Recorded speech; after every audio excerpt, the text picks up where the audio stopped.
უკრაინა ცეცხლის 30 დღიან შეწყვეტას დათანხმდა. შეერთებული შტატები კი უკრაინისთვის სამხედრო დახმარებასა და საზაზვერო ინფორმაციის გაზიარებას განაახლებს. მხარეები ასევე შეთანხმდნენ, რომ რაც შეიძლება მალე გაფორმდეს ხელშეკრულება იშვიათი წიაღისეულის შესახებ. ახლა კი მოლაპარაკება რუსეთთან გაიმართება.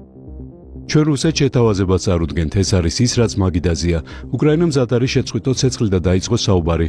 ახლა კი რუსეთზე იქნება დამოკიდებული თქვას კი ან არა. ბურთი ახლა მათ მოედანზეა. იმედი მაქვს დათანხმდებიან. უკრაინელებმა გადადგეს კონკრეტული ნაბიჯი და წარმოადგინეს კონკრეტული წინადადებები. არა მხოლოდ ჩვენი წინადადების მიღებით, რომელიც ითვალისწინებს სრულ ცეცხლის შეწყვეტას, არამედ ჩვენ ასევე განვიხილეთ არსებითი დეტალები იმის შესახებ, როგორ დასრულდება ეს ომი საბოლოოდ, რა ტიპის გარანტიები ექნებათ მათი გრძელვადიანი უსაფრთხოებისა და კეთილდღეობის. მე ვისაუბრებ ჩემს რუს კოლეგასთან მომდევნო დღეებში. სახელმწიფო მდივანი რუბიო შეხვდება დიდი შვიდეულის ქვეყნების საგარეო საქმეთა მინისტრებს. უჩაბას ნატოს გენერალური მდივანი თეთრ სახლს ეწვევა. ჩვენ გავაგრძელებთ პროცესს.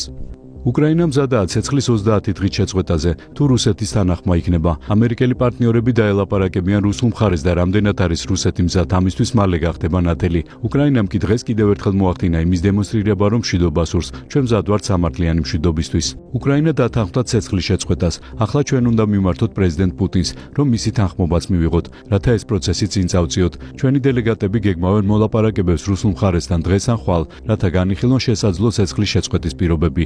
ასევე ვაპირებ მოვიწვიო უკრაინის პრეზიდენტი თეთრ სახლში. ჩვენ გვინდა ომის დასრულება. დღეს ამერიკული მხარის მიერ ჰქონდა შეთავაზება, რომ 30 დღიანი ცეცხლის შეწყვეტის შეთანხმება ამოქმედდეს მთლიანად ფრონტის ხაზზე.